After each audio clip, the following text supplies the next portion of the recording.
In out वर्कआउटमध्ये कसं सरळ एक रेष मारा नाही तर एक दोरी ठेवा, कारण की आपल्याला अंतर कळण्यासाठी आपलं कसं मारतो काय नाही. त्याच्यानंतर काय करायचं, इन इन पुढं घ्यायचा पाय, लेवल आली पाहिजेत बरं, आणि आउटला बॅक मागं. तुमची रनिंग नाही झाली त्या दिवशी तुम्ही हे मारलं ना तर रनिंगच्या लेवलनी होऊ शकतं, कारण की आपल्याला आता सध्याला ग्राउंड अवेलेबल नाही आहे, थोड्या दिवसात होईन आता. त्यासाठी आपण इन आउट वर्कआउट आणि स्किपिंगवर जास्त भर देऊ राहिलो. मी बघितले आल्या ना जेव्हा लोकलच्या सगळ्या तेच आले, सगळ्यांना सारखंच पळवते, सगळ्यांनीच ते पळवते, टेक्निक सांगत नाही, काहीच नाही सांगत. त्याच्यामुळं हे असतं. त्याच्यामुळं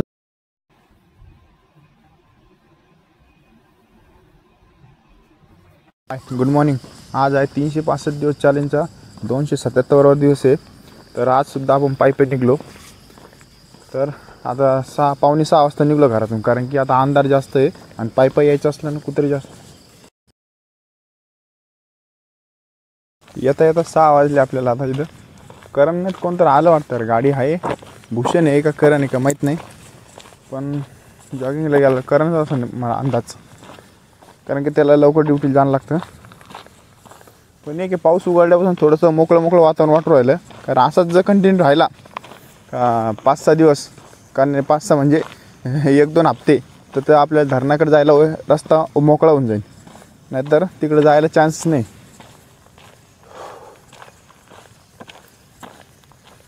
कोण येईल, करणच आहे खूप भूषण का समजेल ना. आज कसं का लवकर आलं.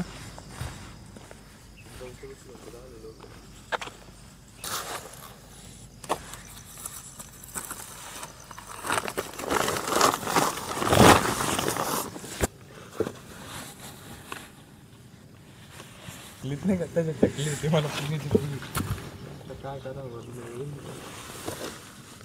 त्या दिवशी धरणाकडे गेलो तरी ओळखलं ते नाही होत.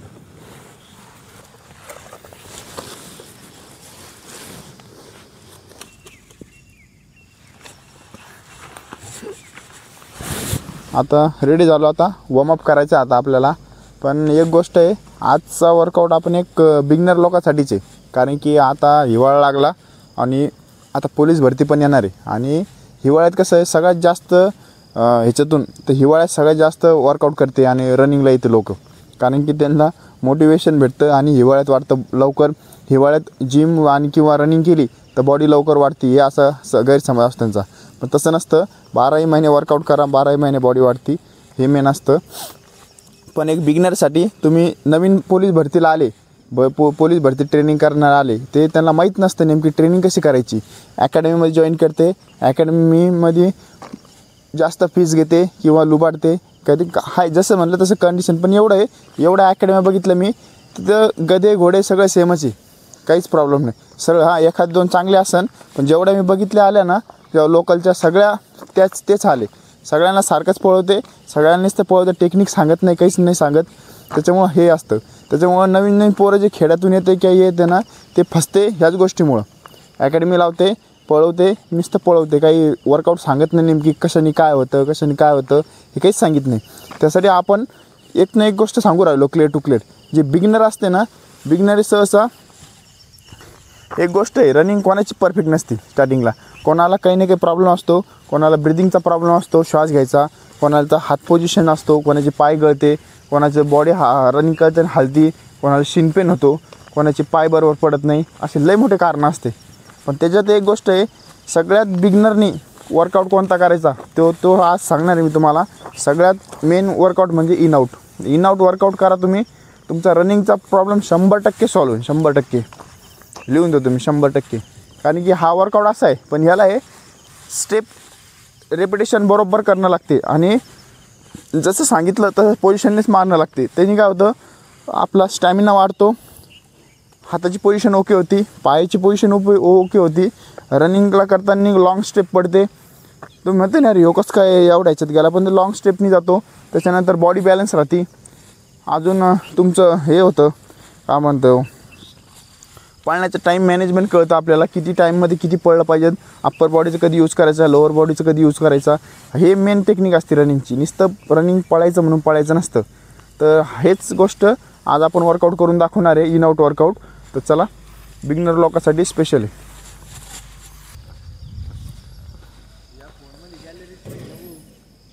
हां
वॉर्मअप झाला आपला कंप्लीट. आता काय करू, जॉगिंग सगळ्यात मेन.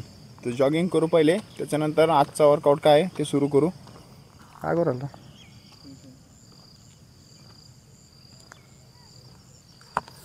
आज वातावरण बरं एवढं क्लिअर नाही आज. तर चला आता काय करू, काल इकडे जॉगिंग केली ती, आज पण इकडेच करू. 2-4 राऊंड मारू.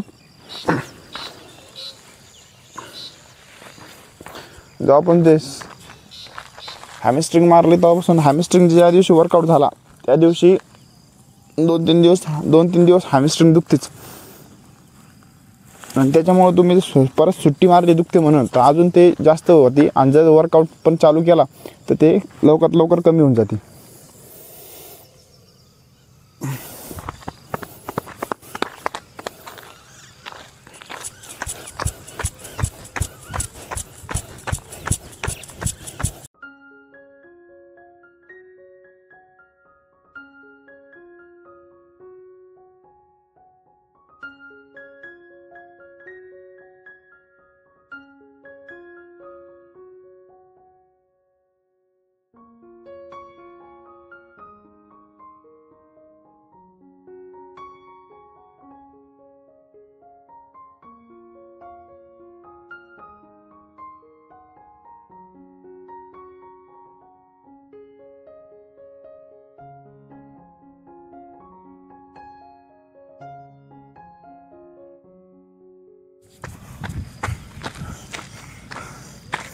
तर आपण नॉर्मल जॉगिंग केली तर ते फक्त लेग फ्री होण्यासाठी आणि बॉडी फ्री होण्यासाठी.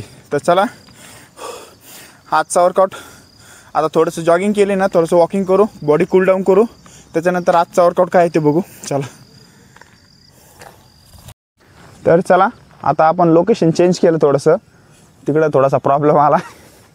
तर आता काय करू, आज बघणार इन आउट वर्कआउट कसा मारायचा. तर तो मागच्या व्हिडिओ पण सांगितलं तुम्हाला, पण याच्यात पण तुम्हाला याच कसं आहे, मागचे व्हिडिओ कोणी बघितलं नसेल, डायरेक्ट कोणी हा व्हिडिओ डायरेक्ट बघितला तर बिगनर लोक असले, नवीन पोर असते, त्यांना कळत नाही नेमक्या मागच्या व्हिडिओमध्ये काय सांगितलं आपण.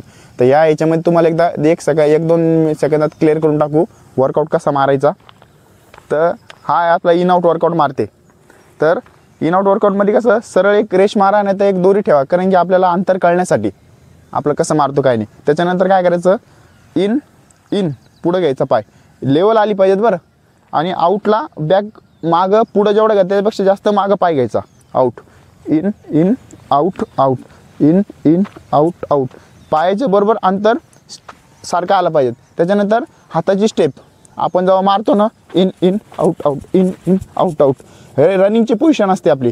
ह्यानी काय होतं, रनिंगची पोझिशन पण सुधारते, आपली बॉडी बॅलन्स राहते, पाय पण बरोबर टाकता येते, आपल्याला स्टॅमिना वाढतो. ह्याच्यामध्ये तुम्हाला जेवढं सांगितलं ना, आपलं रनिंगसाठी बेसिक आणि जे रनिंगसाठी कंपल्सरी लागते तुम्हाला टेक्निक, तर टेक्निक सगळ्या इथं या इन आउट वर्कआउटमध्ये कवर होते आपल्या.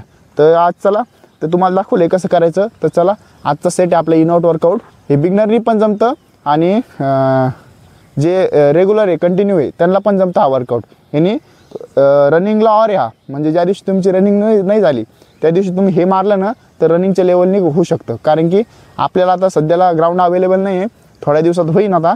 त्यासाठी आपण इन आउट वर्कआउट आणि स्किपिंगवर जास्त भर देऊ राहिलो. ज्या दिवशी चालू होईल रनिंग त्या दिवशी हे कमी करायचं, रनिंग चालू करायची. तर चला आजचा वर्कआउट चालू करू.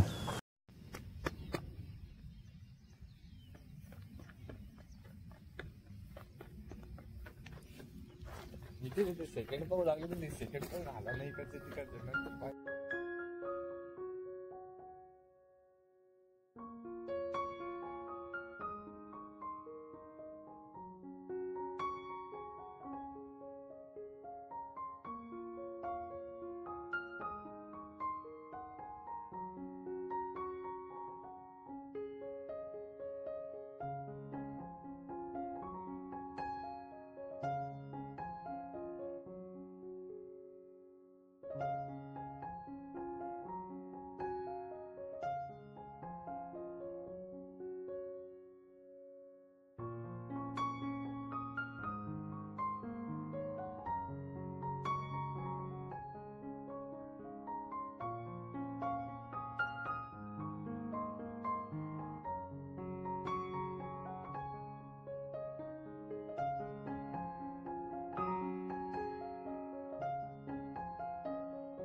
तर इन आउट वर्कआउटचे आपण 100-100चे 7 सेट मारले. तर 7 सेटमध्ये काय आहे तर आपण याने काय होतं स्टॅमिना वाढतो आपला आणि हाताची पोझिशन बरोबर राहते, पायाची पोझिशन बरोबर राहते आणि ब्रिदिंग पॉवर वाढते. आणि त्याच्यानंतर आपण रनिंग करतो. रनिंग केल्यानंतर जे आपलं टाईम मॅनेजमेंट असतं आपलं म्हणजे आपलं 1600 पाळायचं किंवा किती अंतरमध्ये किती गेलो पाहिजे आपण ही मूवमेंट आणि हे स्टॅमिना ह्याच्यात कळतो आपल्याला. तर हे वर्कआउट कसं आहे तर बिगनरनी पण जमतं आणि जे रेग्युलर आहे त्यांनी पण जमतं. आपलं कसं आहे आता रनिंग बंद आहे कारण की आपल्याला ग्राउंड अवेलेबल नाही आहे, पाणी साचलेलं आहे तिकडं. त्याच्यामुळे आपण काय करू सगळ्यात जास्त इन आउट वर्कआउट आणि स्किपिंग मारतो. यांनी काय होतं सेम बरोबर होतं. जर तुम्ही 5 किलोमीटर रनिंग करा आणि अर्धा पाऊण घंटा इन आउट वर्कआउट मारा, हे तुमचं एनर्जी सेम येते आणि इफेक्ट पण आउटपुट पण सेम भेटतो त्याला. तर हे मेन गोष्ट आहे. तर ह्यांनी काय होतं नवीन पोराला पण मदत होती आणि जुन्या असलेल्या त्यांना पण मदत होती. तर चला नेक्स्ट वर्कआउट काय आपलं ते बघू. आता आपण तिकडून आलो तर करंटचा वर्कआउट झाला, चालला घरी. हां चाललं. तर आता काय करू आपले सपाटे बाकी आहे, सपाटे आणि फुल बॉडी स्ट्रेचिंग करू. तर चला.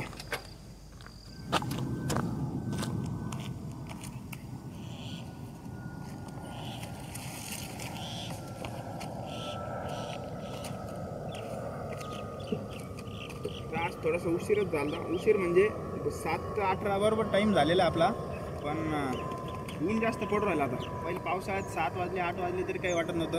आता सूर्य तर पार वरती गेला. आता 8 वाजले म्हणजे 7:18 झाले, 8 नाही वाजले अजून. तर चला रेग्युलरमधले सपाटे आपले सपाटे मारू.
तर आपण सपाट्याचे 12-12चे 3 सेट मारले फक्त आज.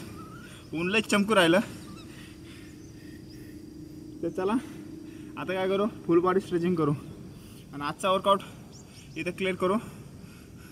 कारण की आज आपण इन आउट वर्कआउट केला म्हणजे रनिंग केल्याच्या बरोबरच आहे, ते इक्वल लेवल आहे.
चला आजचा वर्कआउट झाला कंप्लीट.